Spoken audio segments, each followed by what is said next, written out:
Headlines नंतर आपलं पुन्हा एकदा स्वागत। येत्या काही दिवसात 10वी आणि 12वीच्या परीक्षा सुरू होणार आहेत आणि या पार्श्वभूमीवर बुरखा घातलेल्या परीक्षार्थींना परीक्षा केंद्रामध्ये प्रवेश देण्यात येऊ नये असं पत्र मंत्री नितेश राणे यांनी शिक्षण मंत्री दादा भुसेंना लिहिलं आहे। परीक्षार्थींना बुरखा घालून परीक्षा केंद्रावर प्रवेश दिला तर कॉपी किंवा अनुचित प्रकार टाळण्यासाठी महिला पोलीस किंवा शिक्षक कर्मचाऱ्याची नेमणूक करावी असं नितेश राणे यांनी म्हटलंय। कारण का आता बुरखा घालून नेमकं तोच विद्यार्थी आले आहे, तीच विद्यार्थिनी आली आहे की नाही, असे अन्य प्रकार आता मतदानाच्या टायमाला पण अशा गोष्टी नजरेसमोर आलेल्या आहेत। ते बुरखा घालून आलेले आहेत पण नेमकं तो त्या व्यक्तीत निघालेला नाहीये। तर म्हणून अशा पद्धतीचे लाड किंवा लांबून चालन कोणाचेच करू नये असं मताचं मी आहे। या संदर्भात अधिकची माहिती पाहूयात ग्राफिक्सच्या माध्यमातून। 10वी-12वी परीक्षेत बुरखाबंदी होणार का असा प्रश्न आहे, कारण इयत्ता 10वी आणि 12वी परीक्षेत परीक्षार्थींना बुरखा घालून प्रवेश नको अशी मागणी करण्यात आली आहे। खुद्द मंत्री महोदयांनीच ही मागणी केली आहे। तपासणीसाठी महिला पोलीस किंवा शिक्षक कर्मचाऱ्याची नेमणूक करावी असंही या मागणीपत्रामध्ये म्हटलंय। अनुचित प्रकार किंवा कॉपीमुक्त परीक्षा होणं अपेक्षित असल्याचा देखील दावा करण्यात आला आहे। बुरखा घालून इलेक्ट्रॉनिक उपकरणांचा वापर केल्यास तपासणं अशक्य, कायदा सुव्यवस्थेचा प्रश्न निर्माण होऊन विद्यार्थ्यांना नुकसान सहन करावं लागेल आणि आता यावर सरकार म्हणून शिक्षण मंत्री दादा भुसे काय निर्णय घेतात हे देखील पाहणं महत्त्वाचं ठरणार आहे। आणि आता पाहूयात इतरही महत्त्वाच्या बातम्या टॉप 50 मध्ये। बारामती MIDC पेन्सिल चौक ते गदिमा चौक या रस्त्यावर 2 चारचाकी वाहनांच्या स्टंटबाजीचा एक व्हिडिओ समोर आला। स्वतःच्या आणि इतरांच्या जीवाला धोका निर्माण करणाऱ्यांवर कारवाई करा अशी मागणी झाली। पोलिसांनी या दोघांवर शोध त्यांचा घेतला आणि गुन्हा दाखल केला।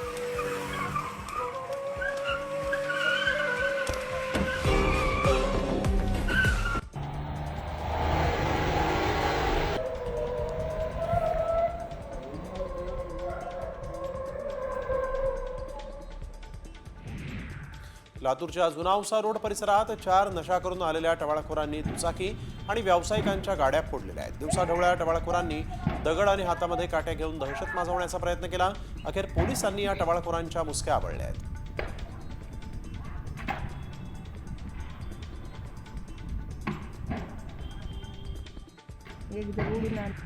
दिल्ली मेरठ एक्सप्रेस वेवर धुक्यामुळे सुमारे 25हून अधिक वाहनं एकमेकांवर आदळून विचित्र अपघात झाला। सुदैवाने या अपघातात जीवितहानी झालेली नाही, मात्र या अपघातामुळे घटनास्थळी वाहतूक कोंडी मोठ्या प्रमाणात झाली, तसंच गाड्यांचंही प्रचंड नुकसान झालंय।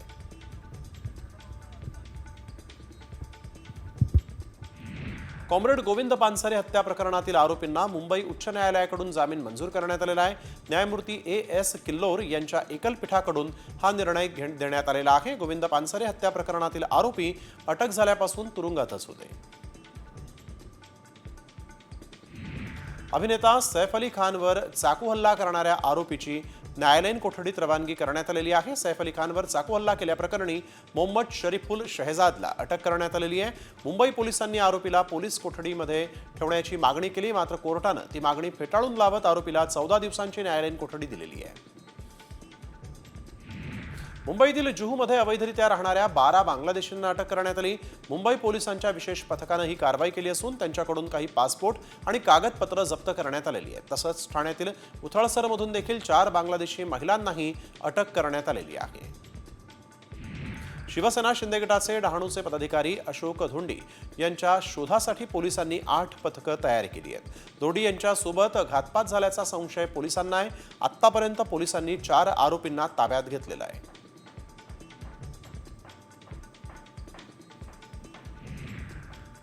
पीपल फॉर एनिमल्सचे कार्यकर्ते आणि रेव पार्टी प्रकरणाचा साक्षीदार सौरभ गुप्ता यांनी एल्विश यादवच्या विरोधात FIR दाखल केलेला आहे। एल्विश यादववर साक्षीदाराला धमकावल्याचा आरोप करण्यात आलेला आहे।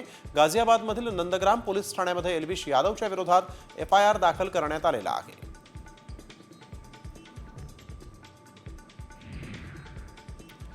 GBS या आजारानं राज्यात एक बळी गेल्यानंतर केंद्राचं 7 जणांचं पथक पुण्यात आलंय।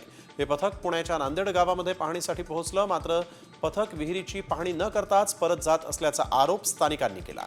गावकऱ्यांनी पथकाला रोखलं आणि त्यानंतर पथकानं विहिरीतील पाण्याची पाहणी केली आहे। केंद्रीय पथक आलेलं आहे. सांगलीतील जीबी सिंड्रोमचे 3 रुग्ण आढळलेले आहेत आणि या तिन्ही रुग्णांवर खासगी रुग्णालयामध्ये उपचार सुरू आहेत. या तिघांचीही प्रकृती स्थिर आहे.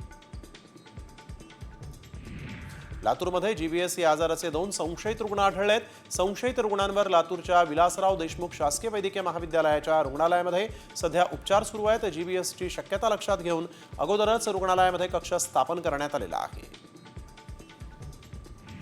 जीबी सिंड्रोमच्या पार्श्वभूमीवर हिंगोली जिल्हा आरोग्य प्रशासन अलर्ट झालेलं आहे. हिंगोलीच्या शासकीय रुग्णालयामध्ये 16 आयसीयू बेड आणि 10 जनरल बेडची व्यवस्था करण्यात आली. तसंच नागरिकांना काळजी घेण्याचं आवाहन देखील आरोग्य विभागाच्या वतीनं करण्यात आलं आहे.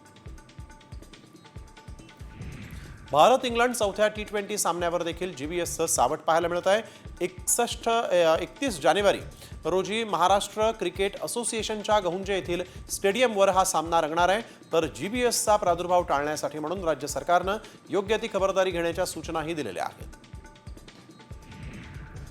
मुंबईकरांची ट्रॅफिकमधून सुटका व्हावी यासाठी म्हणून परिवहन विभागानं महत्त्वाचे निर्णय घेतलेले आहेत. मुंबईत पुढच्या 5 वर्षात जलवाहतूक वाढवण्याचा निर्णय परिवहन विभागानं घेतला आहे. येत्या 3 महिन्यांमध्ये जलवाहतुकीचा आराखडा तयार करण्याचे आदेश देण्यात आलेले आहेत. मुंबईमध्ये पुढच्या 2 महिन्यांमध्ये रॅपिडो सारख्या बाईक सर्व्हिस सुरू होणार आहेत. दरम्यान बाईक टॅक्सी सुरू करताना महिलांच्या सुरक्षेची देखील विशेष काळजी घेण्यात आली आहे. बाईक चालकाला मागे प्रवासी बसवताना बाईकच्या मध्ये पार्टिशन लावणं बंधनकारक असणार आहे. मुंबई पुणे मार्गावरील बोरघाट मिसिंग लिंकला हुतात्मा वीर शिंगरोबा धनगर बोगदा हे नाव देण्याची मागणी करण्यात आलेली आहे. भाजपचे गोपीचंद पडळकर यांनी मुख्यमंत्री फडणवीसांना पत्राद्वारे अशी मागणी केलेली आहे. वीर शिंगरोबांच्या शौर्यकथेला उजाळा देण्याची विनंती या पत्राच्या माध्यमातून झाली आहे. सिडकोनं गतवर्षी दसऱ्याच्या मुहूर्तावर माझं पसंतीचं घर म्हणत तब्बल 26,000 घरांची सोडत काढली होती. मात्र सिडकोच्या माझ्या पसंतीच्या घराला नागरिकांची नापसंती मिळाली असं सध्या चित्र आहे. कारण घरांच्या अवाढव्य किमतीमुळे सिडकोच्या घरांना अल्प प्रतिसाद मिळालेला आहे. इस्रोनं 100 वर्ष ऐतिहासिक प्रक्षेपण यशस्वी करत एक नवा इतिहास रचला. श्रीहरिकोटाच्या सतीश धवन केंद्रातून हा उपग्रह प्रक्षेपित करण्यात आलेला आहे. काश्मीर ते कन्याकुमारी आणि गुजरात ते अरुणाचल पर्यंतचा भाग यामुळे कव्हर होईल. यासोबतच किनारपट्टीपासून 1500 किलोमीटर पर्यंतचं अंतरही उपग्रहाच्या कक्षेत येणार आहे.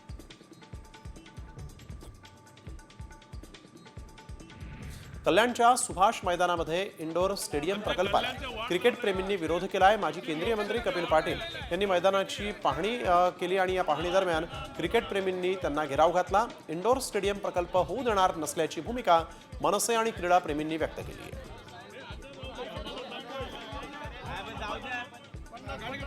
येत्या शनिवारी संपूर्ण नाशिक शहराचा पाणी पुरवठा बंद राहणार आहे. गंगापूर आणि मुकणे धरणावरील पंपिंग स्टेशनच्या विद्युत विषयक कामांसाठी वीज पुरवठा शनिवारी खंडित राहणार आहे.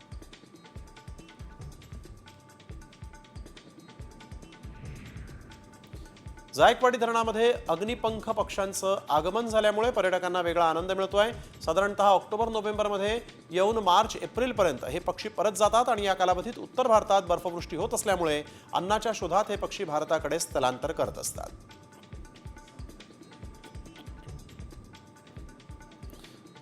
प्रयागराज महाकुंभात चेंगराचेंगरी झालेली आहे आणि या अपघातात अनेक लोक जखमी झाल्याची माहिती आहे. सोबतच 10 भाविकांचा मृत्यू झाल्याची भीती व्यक्त करण्यात आलेली आहे. घटनेची माहिती मिळताच पोलीस आणि इतर प्रशासकीय युनिट्स घटनास्थळी पोहोचलेले आहेत आणि जखमींना रुग्णालयामध्ये नेण्यात आलेलं आहे.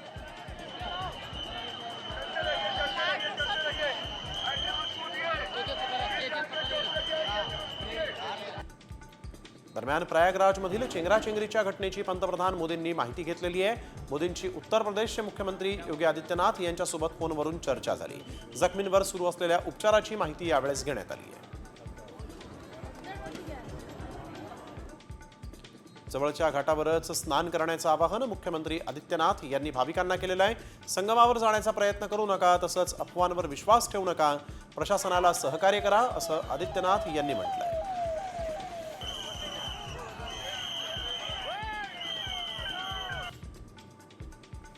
प्रयागराजमध्ये भाविकांची प्रचंड गर्दी उसळली. मौनी अमावस्येनिमित्त अमृत स्नानासाठी गर्दी करण्यात आली. सकाळी 6 वाजेपर्यंत सुमारे 2.25 कोटी लोकांचं अमृत स्नान इथं पार पडलं. आतापर्यंत महाकुंभामध्ये 19 कोटी लोकांचं अमृत स्नान पार पडलेलं आहे.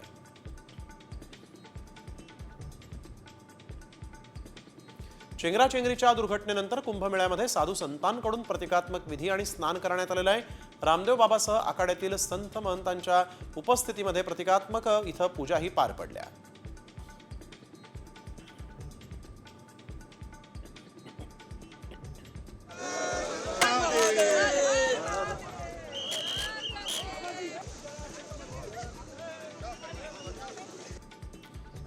महाकुंभ मेळ्यादरम्यान मौनी अमावस्येनिमित्त संगम तीरावर भाविकांचा जनसागर लोटलाय. अमृत स्नानासाठी मोठी गर्दी जमली. दरम्यान अभिनेत्री हेमा मालिनी यांनी देखील पवित्र संगमामध्ये स्नान केलंय.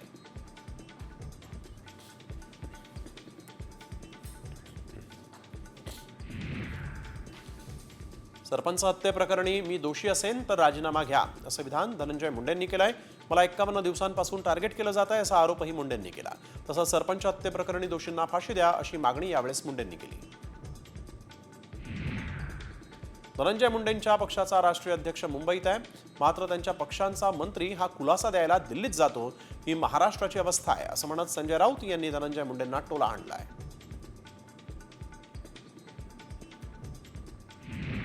मित्र म्हणून धनंजय मुंडेंना वाचवत असाल तर अयोग्य आहे. स्ट्रॉंग पुरावे देऊनही कारवाई होत नसेल तर फडणवीस अजित पवार शिंदेंविरोधात कोर्टात जाणार असा इशारा अंजली दमानिया यांनी दिलेला आहे. उपमुख्यमंत्री अजित पवारांनी अन्न आणि नागरी पुरवठा मंत्री धनंजय मुंडेंच्या राजीनाम्याची मागणी फेटाळल्यानंतर पवार गटाचे नेते संदीप क्षीरसागर हे आक्रमक झालेत. वाल्मिक कराड जसा धनंजय मुंडेंचा खास आहे तसं धनंजय मुंडे हे देवेंद्र फडणवीस आणि अजित पवारांचे खास आहेत. त्यामुळे धनंजय मुंडेंचा राजीनामा अशक्य आहे, भले कितीही पुरावे द्या असा ट्विट संदीप क्षीरसागर यांनी केलेला आहे. सुप्रिया सुळेंकडून धनंजय मुंडेंच्या राजीनाम्याची मागणी करण्यात आलेली आहे. नैतिकतेच्या मुद्द्यावर राजीनामा घ्या, पुरावे असून अजून कारवाई का नाही असा सवाल सुप्रिया सुळेंनी उपस्थित केला आहे. वाल्मिक कराडचं प्रकरण अखेर मुंबई उच्च न्यायालयामध्ये पोहोचलंय. ईडीनं स्वतंत्र गुन्हा दाखल करण्याची याचिकेमध्ये मागणी केलेली आहे. या याचिकेत धनंजय मुंडे आणि वाल्मिक कराड यांच्यातील आर्थिक संबंधांचा देखील उल्लेख आहे.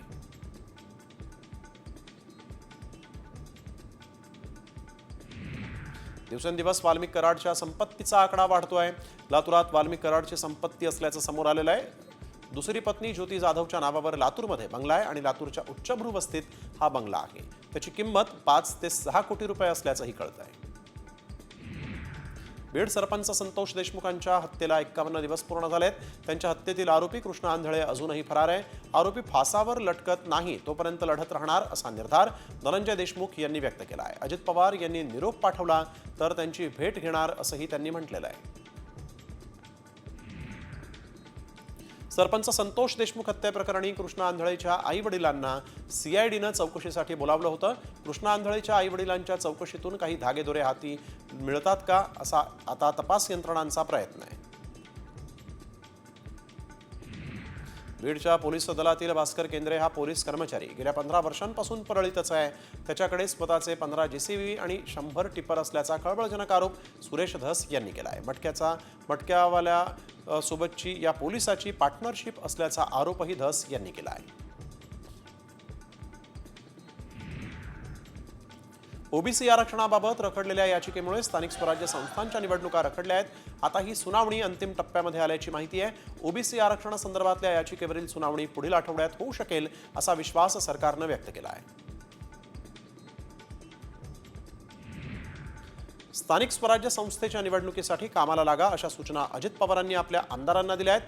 पक्षाला अडचण निर्माण होईल अशा बाबी टाळा, कोणत्याही प्रकारे वाद निर्माण होऊ देऊ नका अशी तंबीही अजित पवारांनी आपल्या आमदारांना दिलेली आहे. राष्ट्रवादी काँग्रेसच्या देवगिरीवरील बैठकीत अजित पवारांनी या सूचना केलेल्या आहेत. स्थानिक स्वराज्य संस्थांच्या निवडणुकांपूर्वी ठाणे जिल्ह्यात महायुती धुसफूस होण्याची शक्यता आहे. पक्षानं जबाबदारी दिली तर नवी मुंबईसारखं ठाण्यातही यश संपादन करून दाखवेन असं म्हणत भाजपचे नेते गणेश नाईक यांनी एकनाथ शिंदेंना इशारा देण्याचा प्रयत्न केला आहे. एकनाथ शिंदेंच्या ठाण्यामध्ये मंत्री गणेश नाईकांचा जनता दरबार भरणार आहे. दर 3 महिन्यांमध्ये ठाण्यात जनता दरबार घेण्याची घोषणाच गणेश नाईक यांनी केलेली आहे. दरम्यान जनतेच्या भल्यासाठी जनता दरबार घेतला पाहिजे अशी प्रतिक्रिया चंद्रशेखर बावनकुळे यांनीही दिली. आगामी महापालिका निवडणुकीसाठी भाजपनं आता कंबर कसल्याचं दिसतंय. प्रत्येक आठवड्यात गावभेटी करा, नागरिकांच्या समस्या ऐकून तत्काळ उपाययोजना करा असे आदेशच महसूल मंत्री चंद्रशेखर बावनकुळे यांनी सर्व जिल्हाधिकारी आणि तहसीलदारांना दिलेले आहेत. नंदुरबारमध्ये भाजप आणि शिंदे गटातील अंतर्गत वाद चव्हाट्यावर आलेला आहे.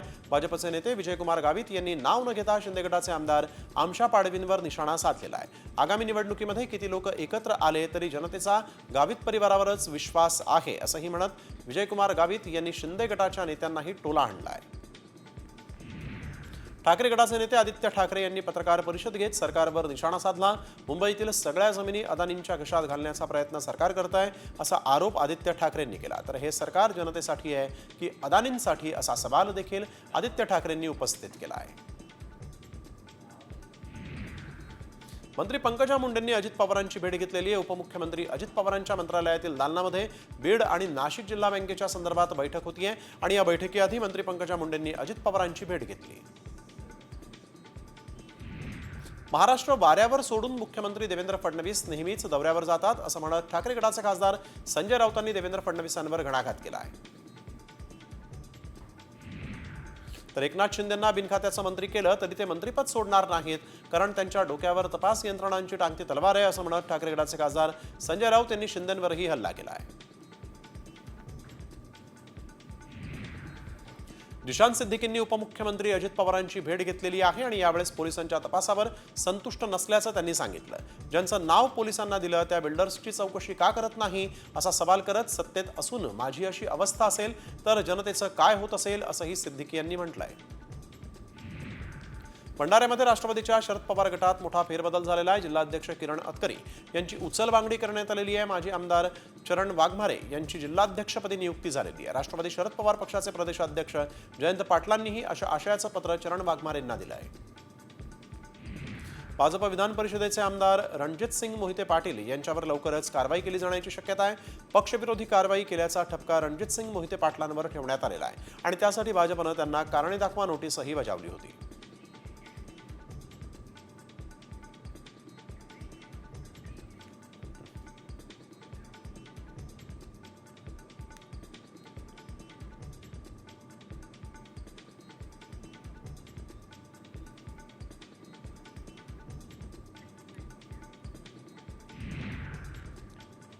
अमेरिकेच्या F-35 लढाऊ विमानाचा भीषण अपघात झालेला आहे. लढाऊ विमान अलास्कामध्ये कोसळलं. विमानाच्या पायलटनं पॅराशूटच्या मदतीनं स्वतःचे जीव वाचवले. सध्या या घटनेचा व्हिडिओ सोशल मीडियावर प्रचंड व्हायरल होतोय.